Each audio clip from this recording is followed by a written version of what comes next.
verse 22. Proverbs 21:22. I'll read that verse and then I'll go on to the next verse.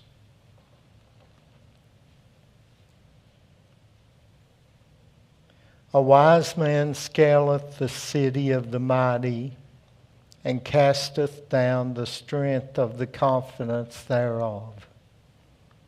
Verse 23. Whoso keepeth his mouth and his tongue keepeth his soul from troubles. Have you ever seen anyone that just opened their mouth and inserted their foot every time they did?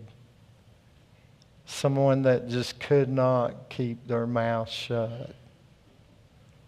Every time they spoke, it was trouble. A lot of people are like that. And most of the time, it's inexperienced people. People that just don't think before they talk. I've always heard it said that's why God gave us 2 ears and 1 mouth. We should listen twice as hard as we talk.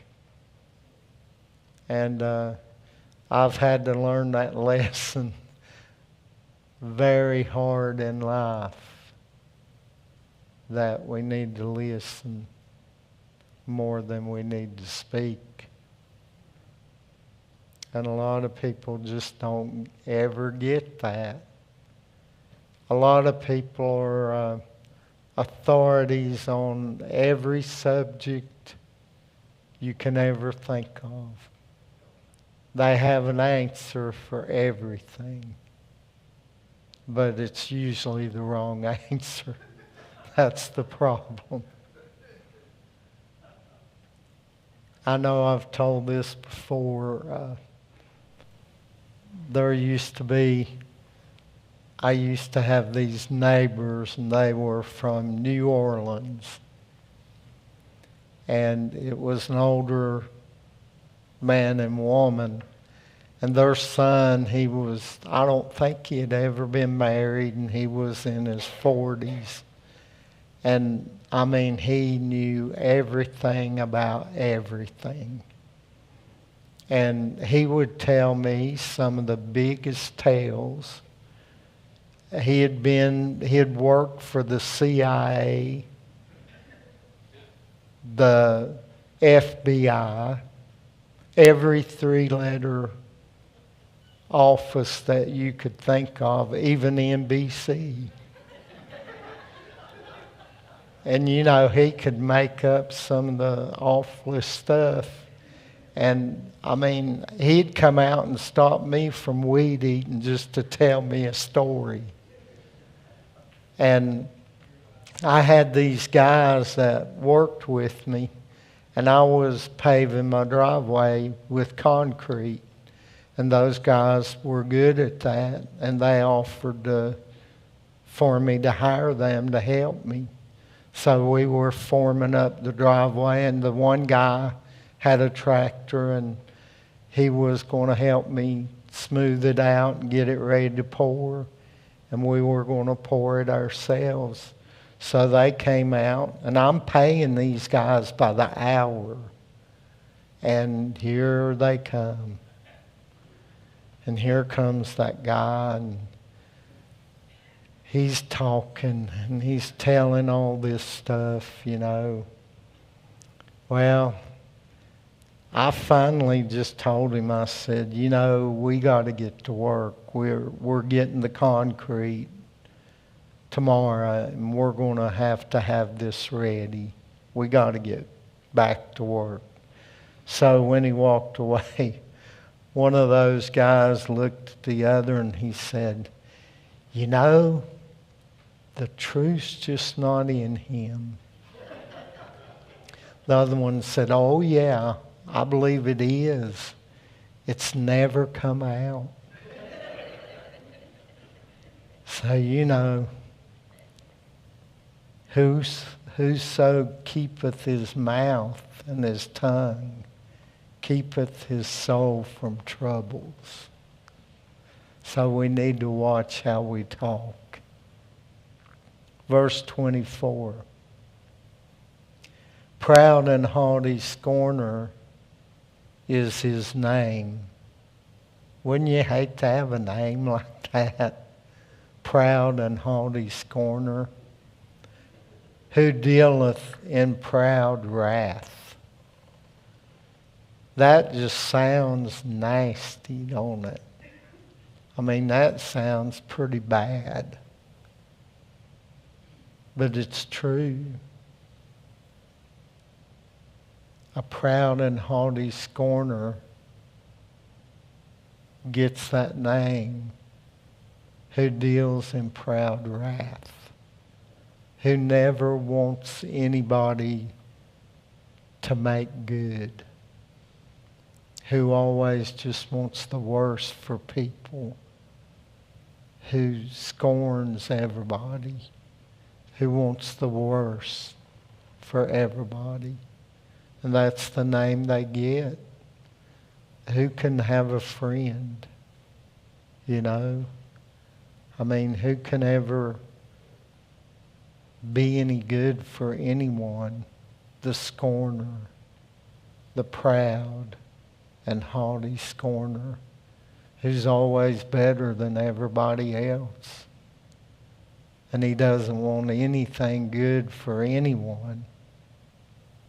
And he deals in proud wrath. It's sad, you know. Verse 25. The desire of the slothful killeth him, for his hands refuse to labor. Think about that.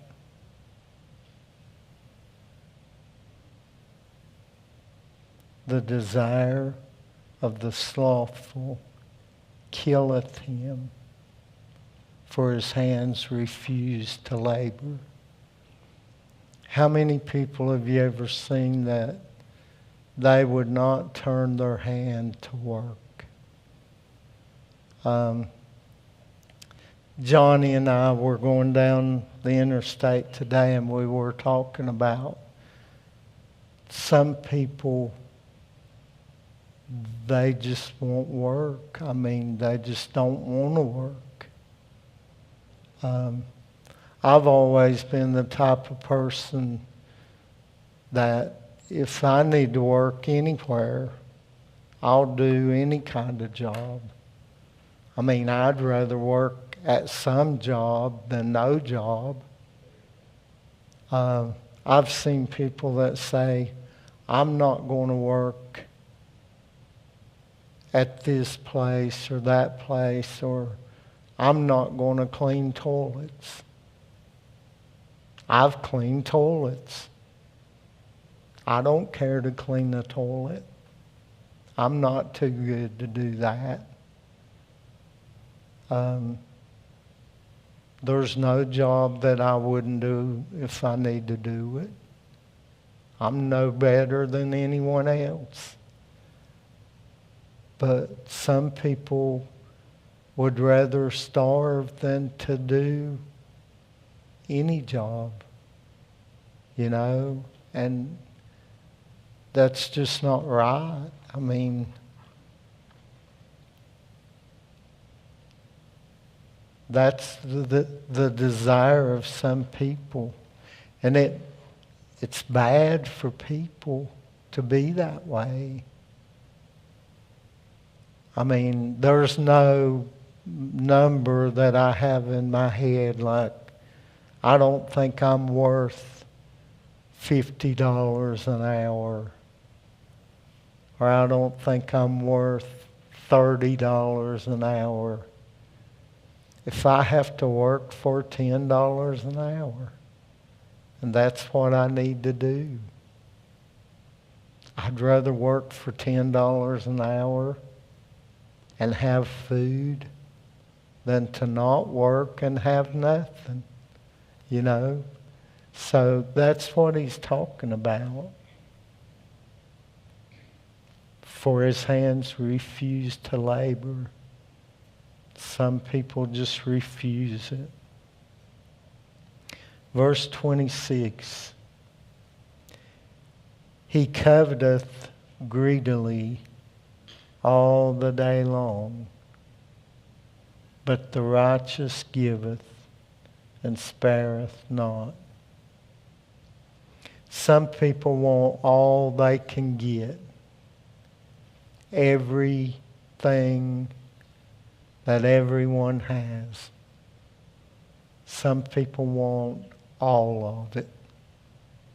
They covet what everyone has. Some people wouldn't be satisfied if they had everything that everyone in this room had. They would want more and more and more and more until there's not a figure that would be enough for them to have. Some people could have $1 million. Then they want $2 million. Then they want $3 million. It's greed. That's what greed does to people. But then the righteous giveth and spareth not. And that's where God comes in. You know, when you're a giver and you have the Lord in your heart, you want to give. And I've said this before, and I know you've probably heard me say it.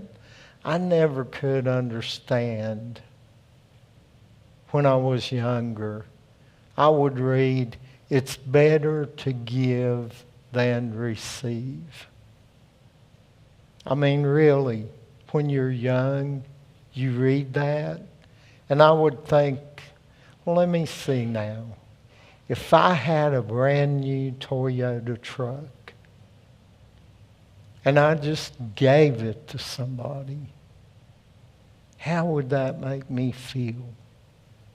After working real hard and buying it, and I just gave it to someone, would that make me feel better than if somebody walked up and handed me the keys to a brand new Toyota truck?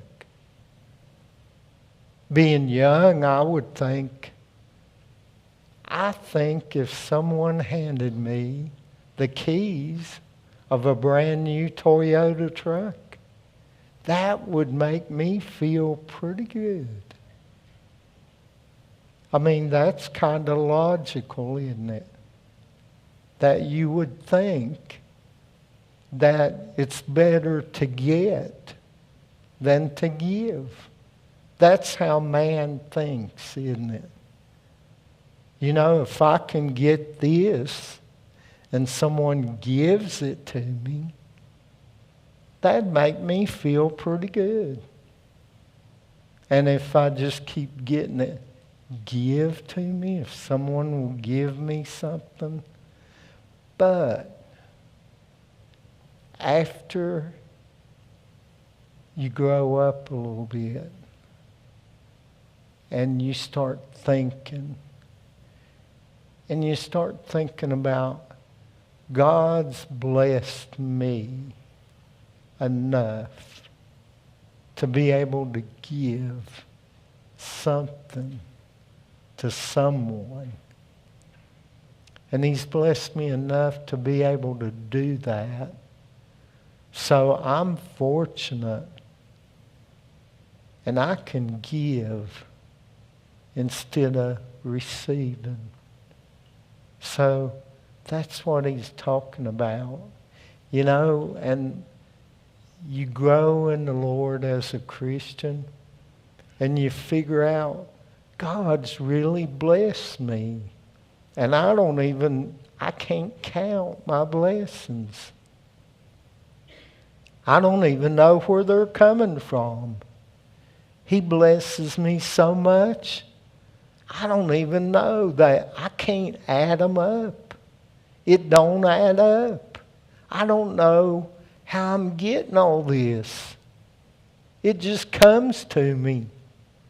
God's just helping me and blessing me. So you figure out it is better to give than to receive, because you have it to give. And that's what the Bible means by that. That it is better to give than to receive, because you don't need it if you have it to give. So, in this verse, he coveteth greedily all the day long, but the righteous giveth and spareth not. You know, that's where we get the idea we can't outgive God. The more you give, He'll open up the windows of heaven. He'll just pour it out on you. And like our church, it's a giving church. Our church gives to the right thing.